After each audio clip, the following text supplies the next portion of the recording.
America is called the land of opportunity, where anyone can succeed with hard work. But is that dream still alive for everyone? Today, many families work harder than ever, yet fall behind while a few race ahead. The gap between rich and poor is growing, affecting real lives, hopes, and our unity as a nation. Let's start an honest conversation about where we are and what we can do together.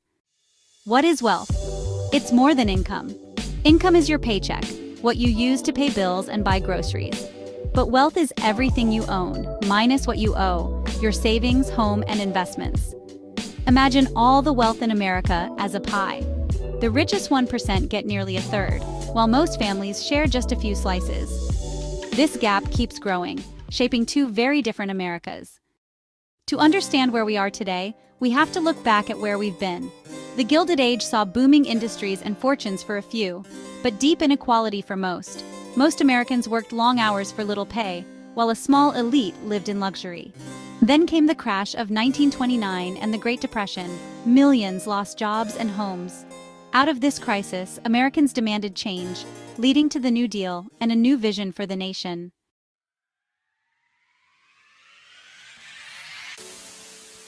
After the struggles of the Great Depression and World War II, something amazing happened in America.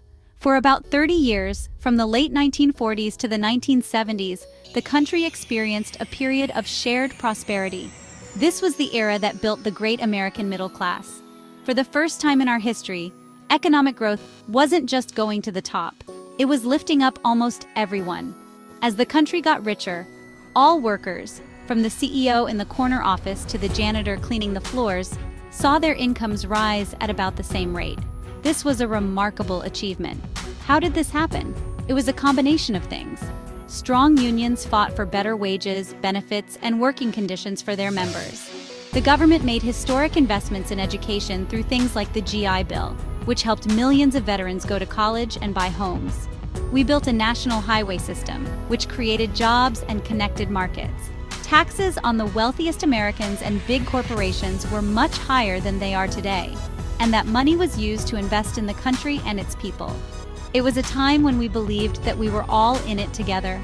During these decades, the American dream felt real and achievable for millions of people. A family could live comfortably on a single income. Buying a home, owning a car, and taking a vacation were no longer luxuries reserved for the rich. Parents could be confident that their children would have more opportunities and a better standard of living than they did. This wasn't a perfect time, of course. Many people, especially women and people of color, were still excluded from this prosperity, but the underlying principle was powerful. A rising tide should lift all boats. This period showed us that wealth inequality is not inevitable.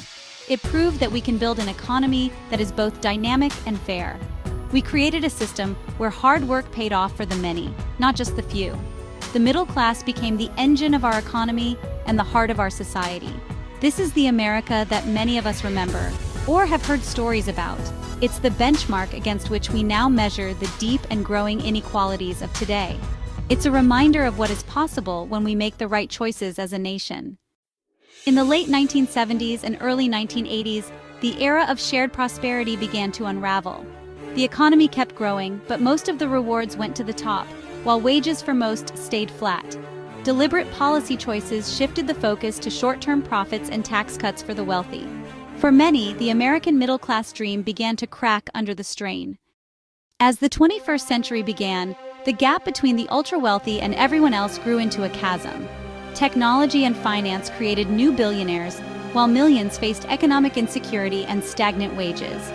The 2008 financial crisis and the COVID-19 pandemic hit hardest for ordinary families, while the wealthy bounced back quickly. Today, the top 1% owns more than the bottom 90% combined. Is this the America we want to be? The gap between the rich and everyone else has become a canyon. For decades, wages for most workers have barely budged, while the cost of living keeps rising. Productivity is up, but paychecks aren't. The link between hard work and fair pay is broken. With unions weaker, workers have less power to demand more. That's why so many are working harder for less.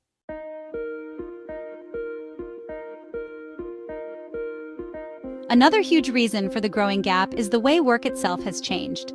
The kinds of jobs available today are very different from the jobs our parents or grandparents had. We've seen a long-term decline in manufacturing jobs, which used to be a reliable path to the middle class for people without a college degree. These jobs often came with good pay, strong benefits, and a union to protect workers. As those factories closed or moved overseas, they were often replaced by jobs in the service sector, in retail, in restaurants, or in home healthcare. These jobs are incredibly important, but they often pay much less and offer fewer benefits.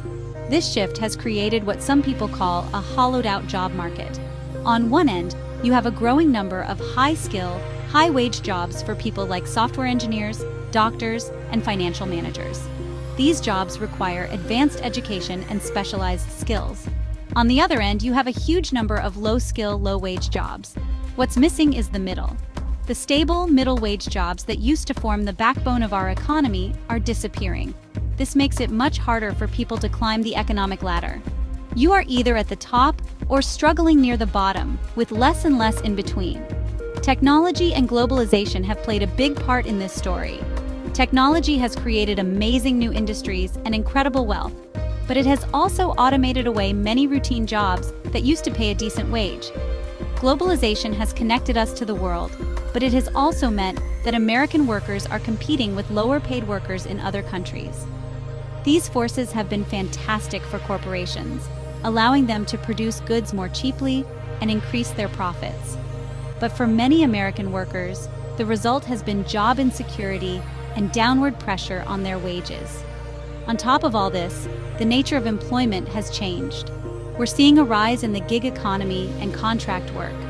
More people are working as freelancers, temporary workers, or independent contractors.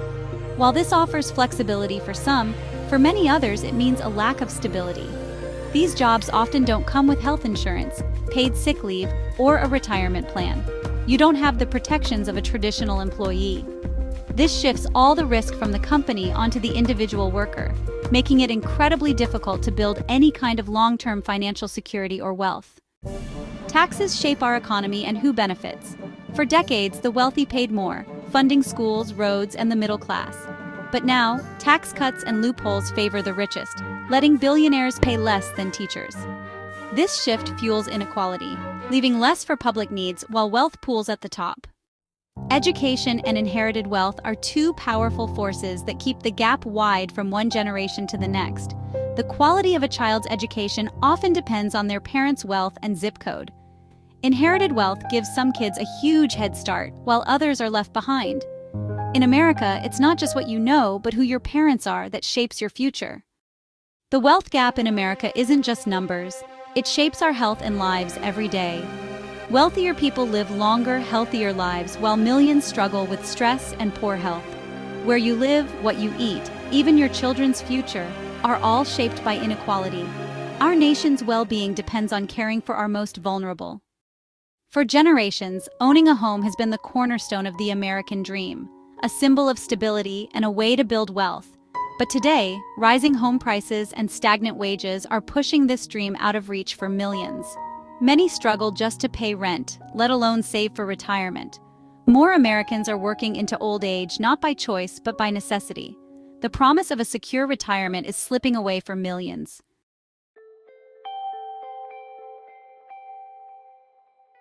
In America, we cherish the idea that anyone can rise no matter where they start. But today, that promise is fading. Social mobility, the chance to climb the economic ladder, relies on education. Yet, wealth now shapes a child's opportunities from the start. Kids from affluent families get high-quality preschools, tutors, and enrichment, while those from low-income families face underfunded schools and fewer resources. This isn't about talent. It's about a system that ties school funding to local wealth, locking in inequality. The challenge grows with college. Skyrocketing tuition forces many to choose between debt and opportunity. Student debt delays homeownership, family, and entrepreneurship, erasing much of the degree's value. As a result, social mobility in the U.S. is declining, harder here than in many other developed nations. A child's future is increasingly determined by their parents' wealth, not their own effort or ability. This undermines the American dream, the belief that hard work and talent can overcome circumstance. If we lose that, we lose a core part of our national identity. We risk becoming a country where birth, not potential, decides destiny. The stakes couldn't be higher.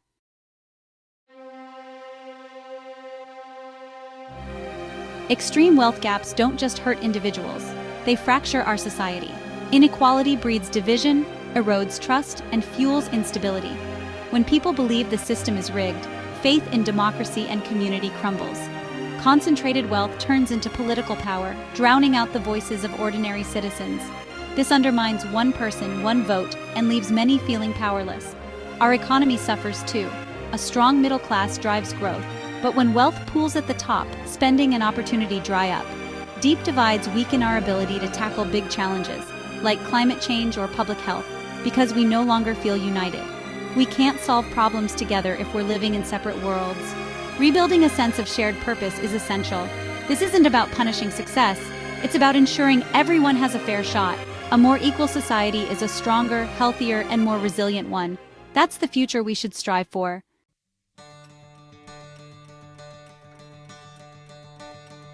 The scale of inequality can feel overwhelming, but real solutions are within reach. First, we must ensure hard work pays for everyone, not just those at the top. Raising the federal minimum wage to a living wage would lift millions out of poverty and boost the economy. When workers have more to spend, local businesses thrive and jobs grow. We must also restore workers' power to bargain collectively. Unions built the middle class and can help share prosperity more fairly.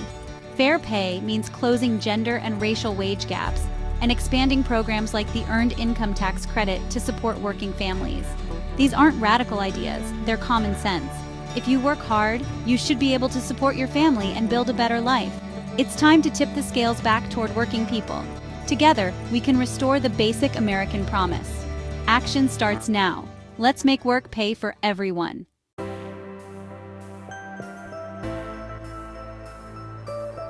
Building a fairer future means investing in opportunity for all, especially our children. That starts with universal, high-quality preschool and fixing school funding so every child in every zip code gets a great education. College must be affordable, a gateway, not a debt trap. Tuition-free public colleges and expanded financial aid can make that possible. We also need more pathways to good jobs for those without a 4-year degree, through vocational training, apprenticeships, and partnerships with businesses. These investments aren't costs, they're the foundation of a stronger, more innovative economy. A skilled, educated population is our greatest asset. When everyone can develop their talents, we all benefit. Reducing inequality strengthens our nation and fulfills the American dream. Opportunity for all is the path forward. Let's invest in our future.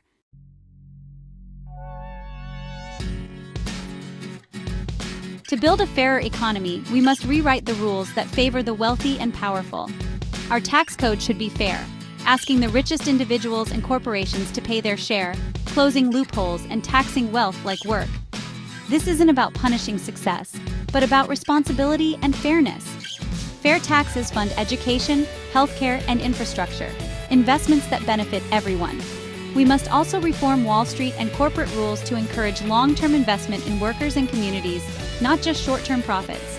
Cracking down on reckless speculation makes our economy more stable. Helping families build wealth through homeownership support and a secure retirement system strengthens the middle class. Every worker should have a reliable way to save for the future. These are the building blocks of a more equitable society. Together, we can create an economy that works for all. The rules can and should change.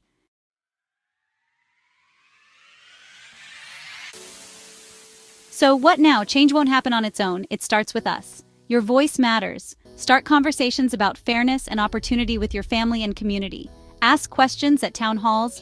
Call your representatives. Let them know tackling inequality is a priority. Support businesses that treat workers well. Use your power as a consumer and a voter. Vote for leaders with real plans to build a fair economy. This isn't about party. It's about our shared future. We all have a stake in a country where hard work is rewarded and every child has a chance. Let's lift this conversation above politics. It's a moral call to build a just, prosperous nation.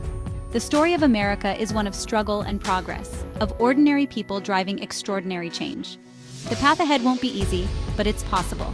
It begins with you. It begins with us. Let's raise our voices and get to work, together. Hope is powerful. Let's use it. The future is ours to shape. We've walked a long road together, asking if the American dream is still alive for everyone. Now, we stand at a crossroads, facing a choice between two futures. One path leads to growing division, where the gap between rich and poor widens. The other is a path of renewal, where we rebuild on fairness and shared opportunity. The choice is ours. The future is not yet written, and we hold the pen. As we close, I speak to your heart. This isn't about blame, but love for our country and faith in its people. Let's awaken empathy, see ourselves in our neighbors, and remember the hope that defines America. Every small step creates a ripple of change. Let's move forward together with open hearts and unwavering hope.